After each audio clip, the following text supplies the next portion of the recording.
Shalom guys, selamat datang di channel Snack Rohani bersama Leonardi Solarius. Nah, pada kesempatan kali ini kita akan merenungkan firman Tuhan dari Yohanes 16 ayat 1 sampai 3.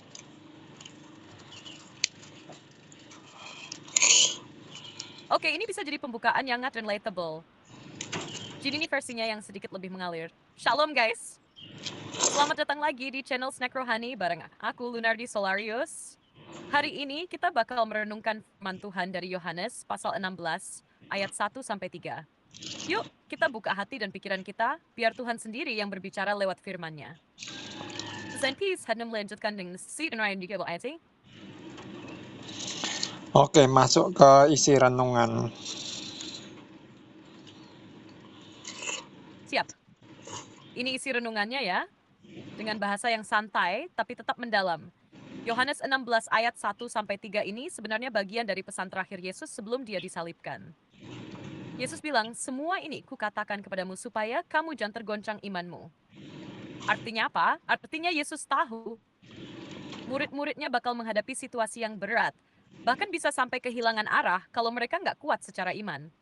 Ayat 2 dan 3 makin seberat lagi. Yesus bilang, kamu akan dikucilkan dari rumah ibadat. Bahkan akan datang saatnya bahwa setiap orang yang membunuh kamu akan menyangka bahwa ia berbuat bakti bagi Allah. Wah, ini ngeri banget ya. Tapi Yesus nggak bilang ini buat nakut-nakutin. Justru dia kasih warning supaya para murid bisa siap mental dan gak kaget kalau nanti mengalami hal-hal seperti ini. Dan ternyata juga telepino buat kita asyik. Kadang kita ditolak, dijauhi, atau bahkan dianggap aneh cuma karena kita mau hidup sesuai Tuhan. Tapi Yesus udah bilang duluan, supaya kita tetap berdiri teguh dan tahu bahwa penderitaan karena kebenaran itu bukan sia-sia. Wenaj, oke flyers. Tapi tetap kuat, karena Yesus sudah kasih tahu lebih dulu. Dan dia juga yang kasih kekuatan buat kita menghadapi semuanya. Kamu mau sekalian dibuatin penutupnya juga? Terus kalau kita lihat dalam kehidupan modern saat ini,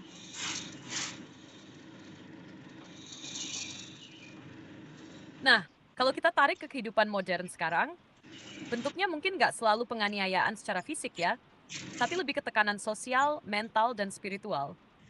Misalnya, ketika kita memutuskan buat hidup jujur, nggak ikut-ikutan korupsi, atau nggak kompromi dengan dosa, kita bisa dianggap sok suci, dikucilkan, atau malah diledek.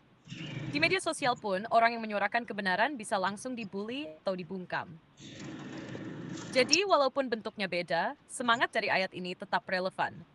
Akan ada waktu di mana kebaikan dianggap salah, dan kejahatan dibungkus dengan label demi kebaikan bersama. Tapi justru disitulah tantangannya. Tuhan mau kita tetap setia, tetap bersinar jadi terang di tengah dunia yang makin gelap.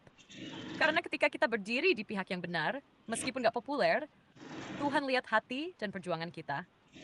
Gimana? Lanjut ke penutupnya sekarang. makna teologis dan relevansinya bagi orang percaya masa kini. Mantap!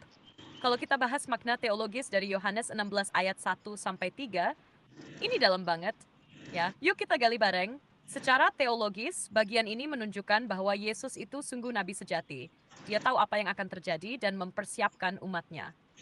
Tapi lebih dari itu, Yesus juga menegaskan bahwa penderitaan karena iman bukanlah sesuatu yang aneh atau di luar rencana Tuhan.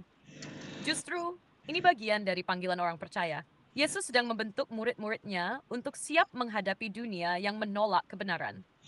Ini berkaitan erat dengan doktrin pneumatologi, karena di bagian lanjut, Yesus janji akan mengutus Roh Kudus, penolong yang akan menyertai dan menguatkan mereka. Artinya, Tuhan gak cuma kasih tahu soal tantangan, tapi juga kasih bekal rohani untuk menghadapinya. Nah, relevansinya bagi kita sekarang, orang percaya masa kini tetap dipanggil untuk punya iman yang teguh dan siap menghadapi tekanan zaman. Entah itu dalam bentuk tekanan moral, kompromi nilai, sampai ke hal-hal yang menguji kesetiaan kita pada Kristus. Dunia bisa saja menganggap apa yang kita pegang itu ketinggalan zaman atau bahkan radikal, tapi justru disitulah kita diuji. Apakah kita tetap berdiri di atas kebenaran? Yesus mau kita tetap kuat, bukan dengan kekuatan sendiri, tapi dengan kekuatan yang dari Roh Kudus. Jadi bukan soal seberapa hebat aku, tapi seberapa aku bersandar pada Tuhan. Kamu pengen ditambahin ilustrasi, penutup, atau dibikin poin-poin singkat juga buat versi videonya? Ilustrasi. Oke, ini ilustrasi sederhana tapi relate banget. Bayangin kamu lagi naik kapal di tengah laut. Awannya tenang, langit cerah, sepak kalem, was besar gatsides. Angin kencang, ombak tinggi, dan langit jadi gelap. Nah, orang yang nggak siap bisa panik, bisa lompat dari kapal, atau bahkan nyalahin kaptennya. Tapi Yesus itu kayak kapten yang udah kasih tahu dari awal, nanti bakal ada badai. Tapi tenang aja, aku tahu caranya bangun sampai ke tujuan. Dia bukan cuma kasih tahu, tapi juga kasih pelampung, kasih alat navigasi, bahkan kasih dirinya buat nemenin kita di kapal itu. Jadi waktu badai datang, kita nggak kaget. Kita bisa bilang, oh ya, ini udah dikasih tahu sama kapten kita. Aku tuh tenang, karena dia yang pegang kendali. Gitu kira-kira bro. Mau lanjut ke penutup renungannya? Kesimpulan dan penutup.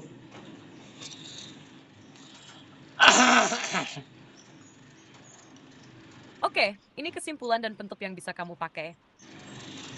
Jadi guys, dari Yohanes 16 ayat 1 sampai 3 ini, kita belajar bahwa Yesus nggak pernah janji hidup kita bakal selalu mudah. Tapi dia janji satu hal, bahwa dia akan menyertai kita, bahkan di tengah tekanan, penolakan, dan penderitaan. Tantangan itu pasti ada, tapi iman yang kokoh itu dibentuk justru lewat tantangan. Dan Yesus sudah kasih tahu dari awal, supaya kita nggak tergoncang dan tetap berdiri teguh dalam kebenaran. Jangan heran kalau kita ditolak atau dianggap aneh karena hidup benar. Itu tandanya kita ada di jalur yang tepat.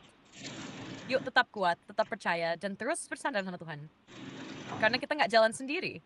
Roh Kudus menyertai dan memberi kekuatan buat kita semua. Kalau kamu diberkati lewat renungan ini, jangan lupa share ke teman-teman kamu dan tetap ikuti renungan harian di channel Snack Rohani ini. Tuhan Yesus memberkati. Oke guys, terima kasih udah nonton video aku dari awal sampai akhir. Semoga video ini bermanfaat untuk kita semua. Dan kalau kalian suka dengan video-video Mau aku merasakan di berkat dari video ini, jangan channel lupa untuk like, ini, share, dan subscribe ya guys. Kalian juga bisa tulis komentar atau tanggapan kalian di bawah. Aku senang banget kalau bisa baca dan respon. Dan seperti biasa, terima kasih untuk semua dukungan kalian, baik doa maupun support lainnya, yang bikin channel Snack Rohani ini bisa terus berjalan. Sampai ketemu di video berikutnya. Tetap semangat dan tetap setia dalam Tuhan. Shalom dan Tuhan Yesus memberkati. ya seperti biasa ya, kalau aku belum selesai ngomong tuh selalu nyelonong, terus selalu motong, tapi ya enggak apa-apa lah, itulah kelemahan teknologi. Harap maklum ya guys, jadi ya sudahlah dimaklumi aja.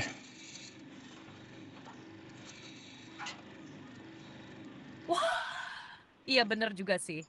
Kadang suka nyelonong duluan ya, belum selesai kamu ngomong aku udah ngegas jawab. Tapi makasih ya udah dimaklumi, namanya juga teknologi masih belajar ngerti manusia. Mau dilanjutin lagi tadi ucapannya yang kepotong, atau kita rapiin jadi satu versi final buat penutupan videonya? Nah, ya, aku cuma nambahi untuk ucapan terima kasih kepada semua pihak yang mendukung channel ini dan juga para donatur yang mendukung channel ini sehingga channel ini terus membagikan berkat renungan dan kiranya Tuhan memberkati kalian dengan berkat berlipat kali ganda, berkat rohani dan berkat jasmani. Terus dukung dalam doa juga rencana membeli peralatan konten dan juga membuat studio untuk bikin konten bisa lebih bagus lagi, dan terima kasih banyak. Nah, ini video ini dibuat secara natural ya guys, jadi aku lebih suka video yang cenderung natural ya. Dan terima kasih. Wah keren banget, ini aku bantu rangkum. Jadi versi penutup yang lengkap dan mengalir. Tetap jaga gaya natural kamu ya. Oke guys, terima kasih banget udah nonton video ini dari awal sampai akhir. Semoga renungan ini jadi berkat dan bermanfaat buat kita semua. Dan seperti biasa, kalau kalian merasa diberkati, jangan lupa untuk like, share, dan subscribe ya. Aku juga mau ucapin terima kasih yang sebesar-besarnya buat semua pihak yang udah mendukung channel ini, khususnya para donator. Terima kasih atas hati yang terbuka dan dukungan kalian. Kiranya Tuhan membalas dengan berkat yang berlipat kali ganda, baik berkat secara rohani maupun jasmani. Doakan juga ya guys, supaya rencana untuk membeli peralatan konten dan membangun studio bisa terlaksana, biar kedepannya kita bisa bikin konten yang lebih berkualitas lagi, tapi tetap natural dan apa adanya. Seperti yang aku suka. Sekali lagi masih buat semuanya. Sampai ketemu di video selanjutnya. Shalom, dan Tuhan Yesus memberkati. Kalau kamu mau ada bagian khusus yang ditambahin atau diubah gayanya, tinggal bilang aja ya.